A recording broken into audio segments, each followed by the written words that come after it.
G'day and welcome back to Silver Run Forest for another exciting episode of Timber Kings with me, Jay.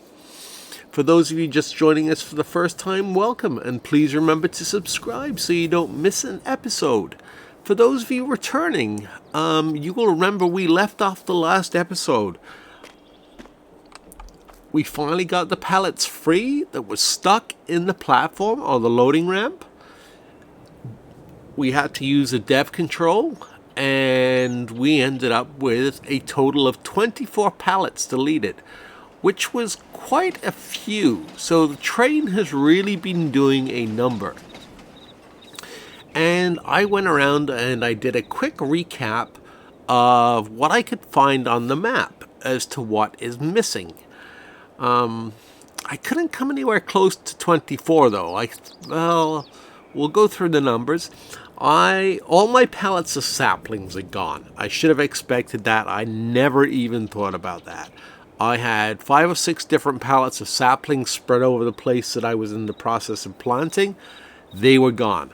I had at least 2 pallets in the northern sawmill, on the inside part of the northern sawmill. Not the building where the pallets get stacked, because we entered that, but the part on the inside. I had 2 pallets of wool that I completely forgot about, and I meant to take over to the sheep farm from the sheep farm to the spinnery before we deleted. And so that's 2 pallets of wool gone.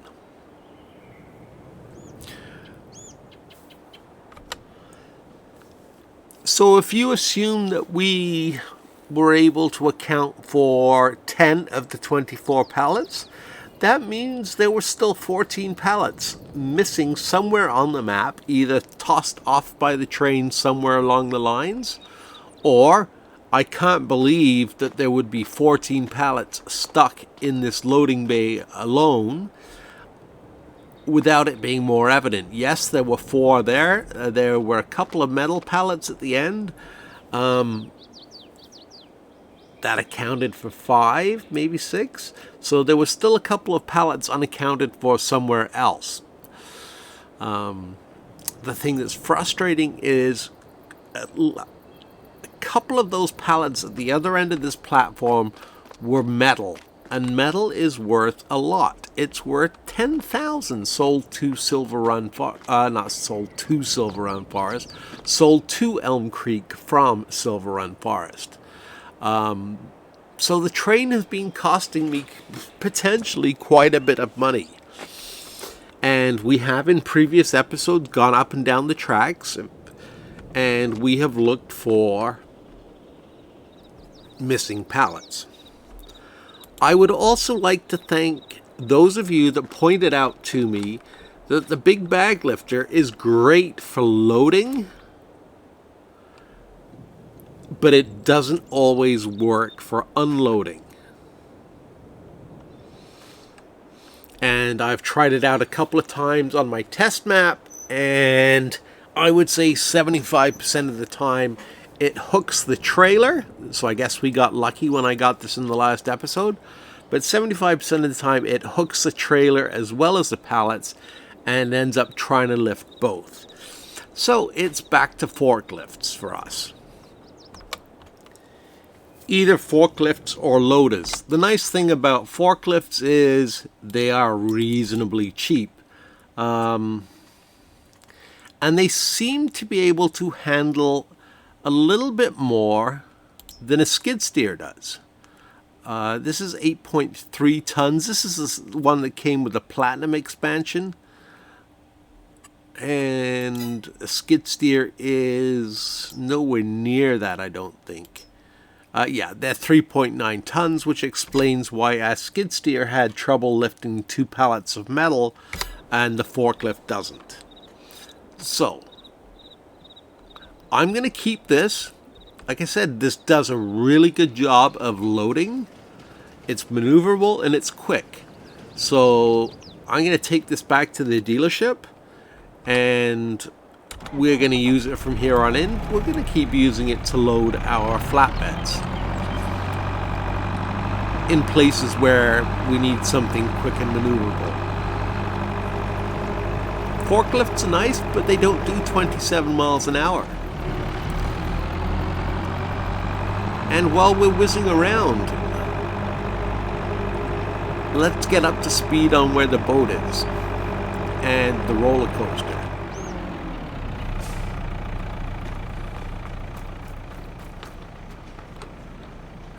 Boat still has 2,000 liters of fabric to process, so that means it's definitely not launching today. It will probably be launching, I would say, tomorrow.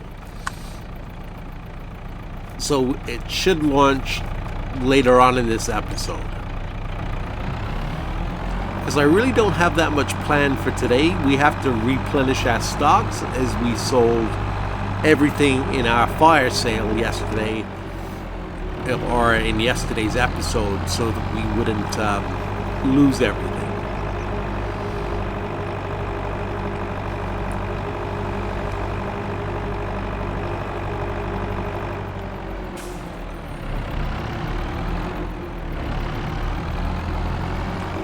Do we have to get out of the... Yeah, we have to get out. And the roller coaster looks like it's pretty much ready to hop onto the next stage.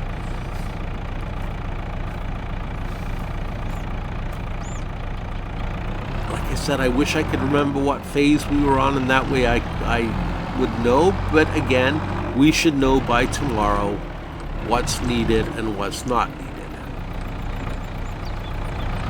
So what are the plans for today's episode? Well, I've been watching the price of wood chips, as I said, and we want this for wood chips.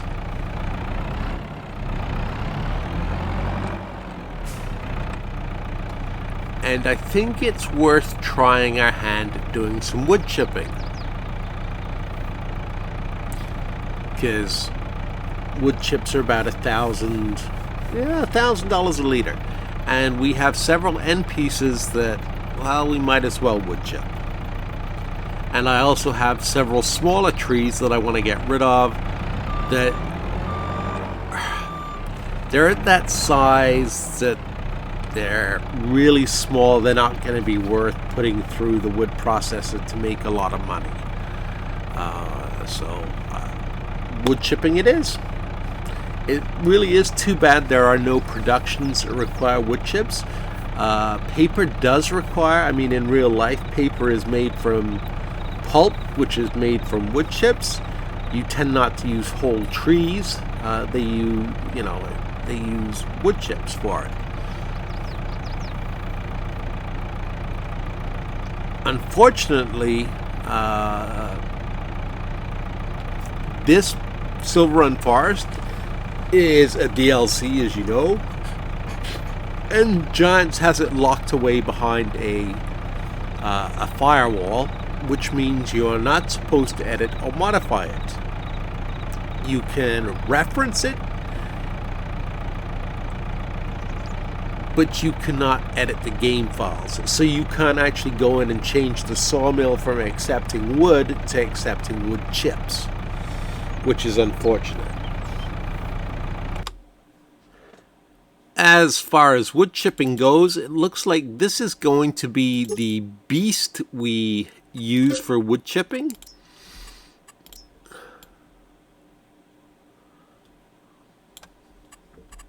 $190,000. It's going to take a long time to pay for itself, but it's better than the alternative, which is the self-propelled wood chipper.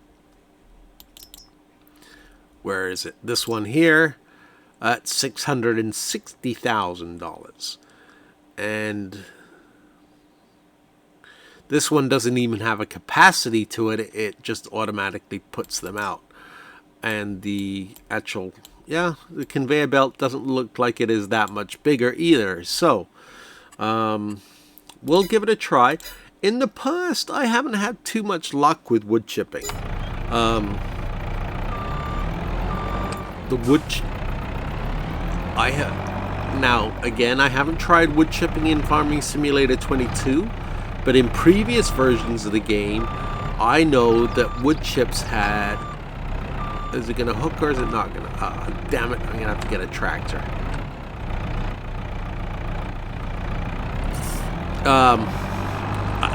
In previous versions of the game, I know that trees had a nasty habit of flying out of the wood chip. So hopefully they don't do that this time.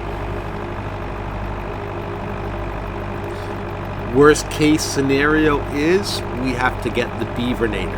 And I know that sounds dirty, but it's not.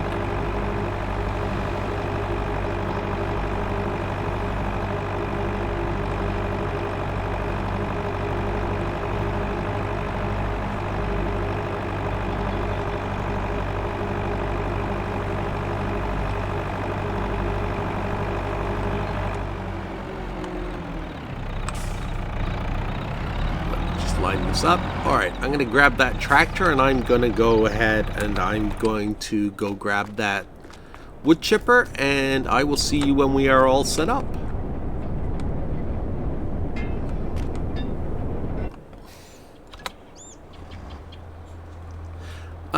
Just a curiosity question for everybody. Is the sound okay? When I listen to the video, I find it really depends on, when I'm doing my editing and listening, I find it depends on the vehicle. Some vehicles are really, really quiet, like the Volvo truck. I can't even tell that they're running.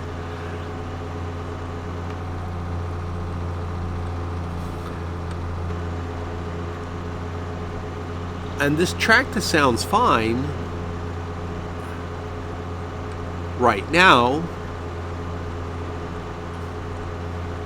But other times it sounds really, really quiet. So please, leave me some feedback on how the sound is. Alright, I'll see you when we're all set up, like I said. It helps if I make sure that the trailer is empty of ore, so I just did that. And I've got to show you guys this. I was inspired by... I got the idea from another video, but...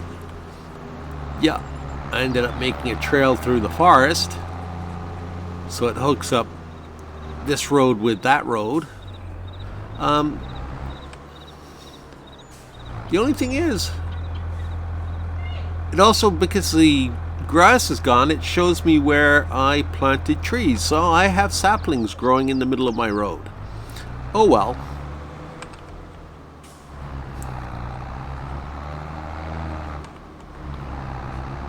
They will be taken care of as soon as possible.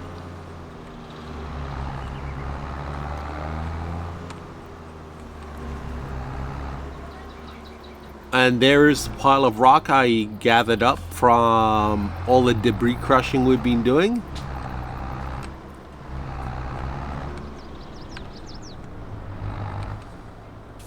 I'm actually quite surprised at how much rock we got. It's too bad you can't really use it for anything except turning it into lime or selling it at, excuse the pun, rock bottom prices.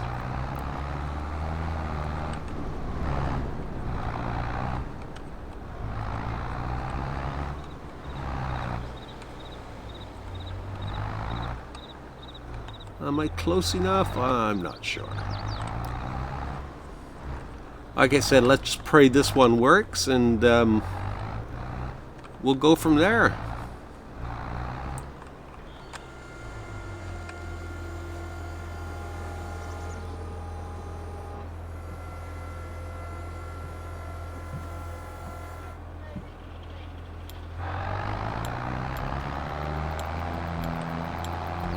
And no, I'm not going to use the grapple.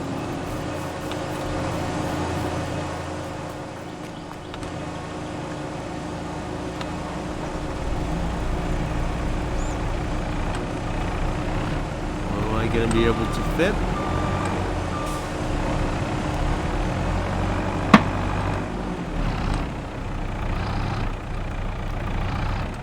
I've mentioned in other videos I would use a log fork, but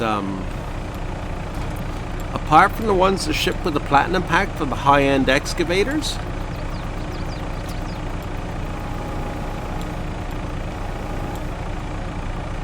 I find log forks, well, really not that useful in the game.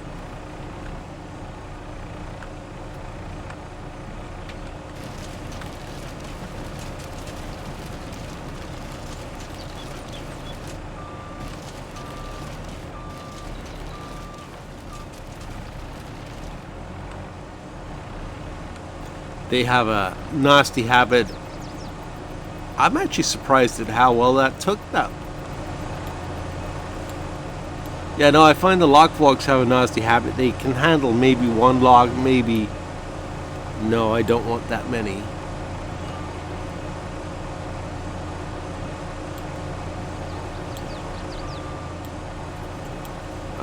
Maybe a small pile like this, if you're lucky. But you hit a bump, something happens, and they fly all over the place.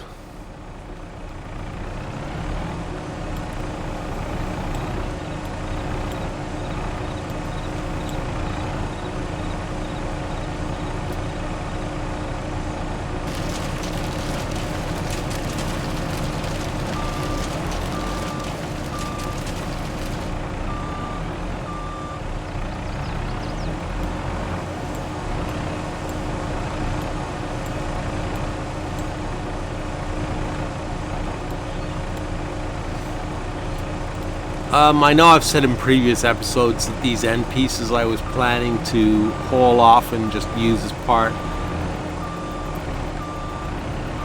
for to top up productions, but they're just as much of a pain to transport as anything else.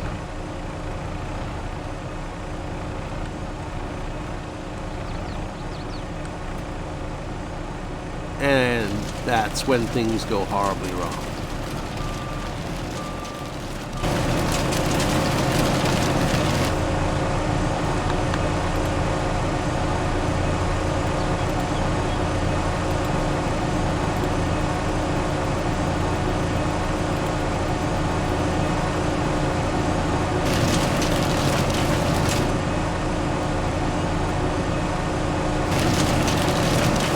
Alright, let's see how much we have in here. 45%, not bad.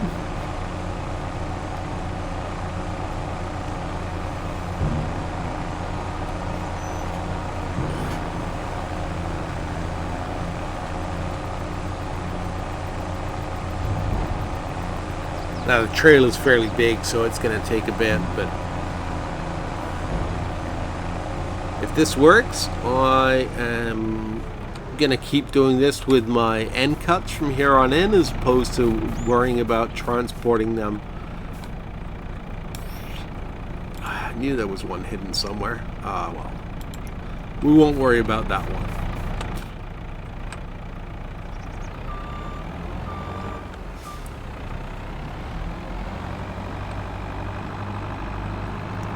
Alright, I'm gonna wrap this up.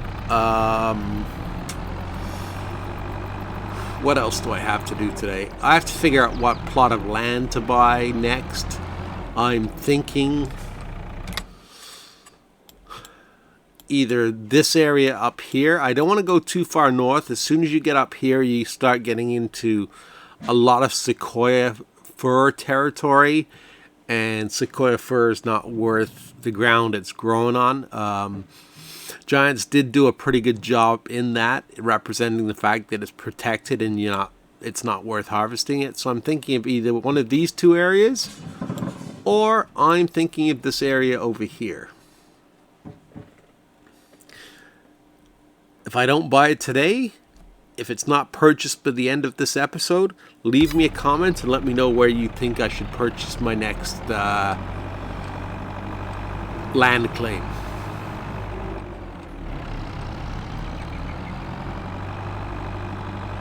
And I think I might have got them all from up here. Oh. Very, very, very minor amount. And again, for those of you that are new, the difference between these two tiny pieces and what you saw at the other end is Here I have switched, well, I'll show you. The other area is 6 meter lengths. Here I've switched to 8 meter. 8 goes into 36 pretty much perfectly. So you end up with no waste by chopping down a full grown tree at 8 meters. Whereas 6 meters, it leaves you 4 meters on most of the trees.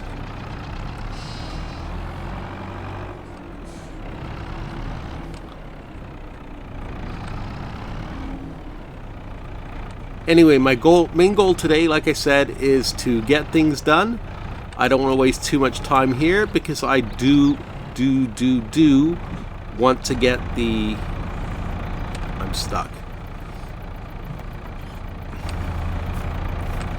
I do want to get advanced to tomorrow and see what we can do about the boat. You know, when I was doing my metal delivery, I was just thinking, this game in many ways, or this add-on, is much... I think I might have mentioned this before, but I'm finding it much closer to the older versions of Farm Sim than Farm Sim 22, because there's always something to do every day.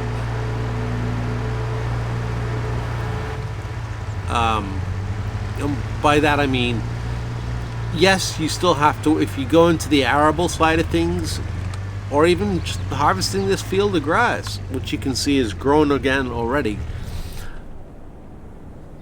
you still have to wait for it to grow.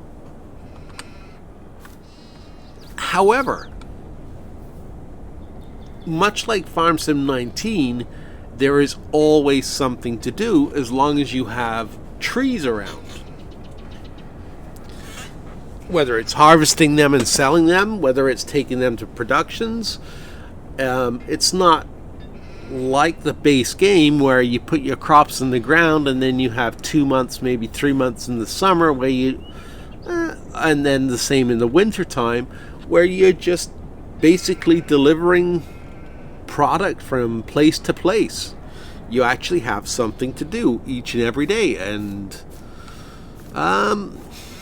I don't know. I mean, I really like the seasons aspect. I find the way Giants did it was really good.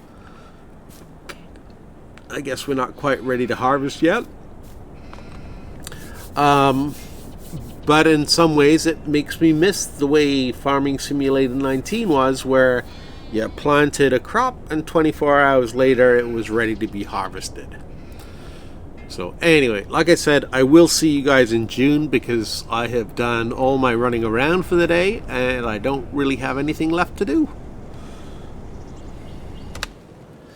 Well, it is now June and boy, have my trees popped up. In fact, even the small ones are now visible. I wonder if that means the ones down where the... Nope, those don't appear to be visible yet. Mind you, I only just planted them, so why I was expecting them to be visible, I don't know. They're still little saplings in the ground. The other ones got planted a long time ago. Alright. Now for the key. Let's check and see if we have any real progress. I know the roller coaster, I was going to record it, but it was so dark and so stormy that I couldn't see anything. So I don't know how it has changed visually. Actually, it has not changed visually. Okay, so it requires more of the same. So that means we're on... I didn't know if we were on stage 4 or 5. That means we're now probably on... that means we're now on stage 4. So my goal here with the roller coaster, hopefully, we are the 20th. I have a couple of episodes to do if I want to get this done by Christmas. It shouldn't be too hard because we've seen most of what's going on so far. We don't need to see all the logging and everything else every episode. So that's a good thing. And let's see how the boat is going. Launching in 5.55 hours. And we have stuff in storage.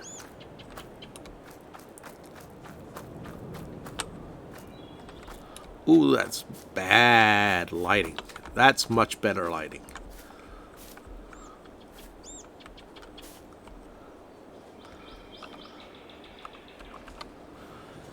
So, obviously the boat's going to launch today. Yippee! My first boat launch. I'm pretty happy. Well, my first official boat launch. I'm not counting the test run I did to see how many months it took on my other map. And to be quite honest, I don't remember. I just remember it was quite a few months. I didn't actually record it. I didn't make any detailed notes. It was more of a curiosity thing. So what I'm going to do is, since we're at 26 minutes, I'm going to do some running around, restock my productions. I would love to know what this is going to require once the boat launches. But like I said, I'm going to restock my other productions, and away we go. I will be back for the boat launch, and we can all celebrate together. Oh, and just a quick note while I'm sorting out my lumber situation. From here on in, I am using... Oh, jeepers.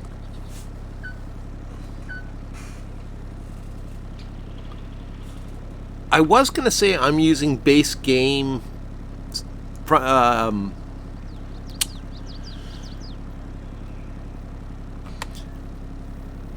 forklifts, because they tend to behave a lot better than the modded ones. But this is a base game one, and it just proved me wrong. So apparently we are back to the situation we used to have with pallets base game a year ago, where forklifts would just do random crazy things. Okay, let me get loaded up. I guess I'm going to be using super strength. Let me get loaded up, and I'll be back. Well, here we are back in the boatyard with an hour to go. I guess we can speed up time a little bit.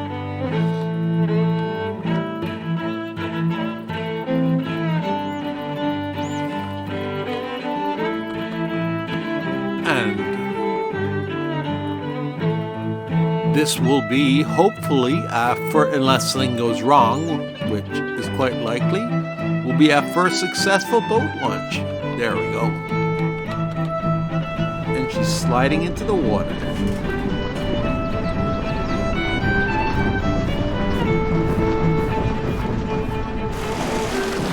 How far can we follow her? I don't know. And how much are we going to get paid, if anything? Well, you know what? We still made $300,000, even though we didn't own the boatyard. That's as far as it'll let me go. But she's a beauty.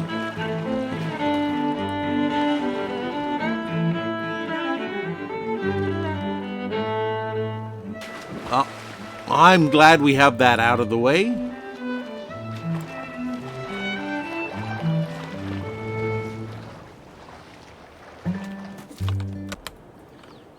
And let's check and see what the productions are at. Oh, it's already started a new one.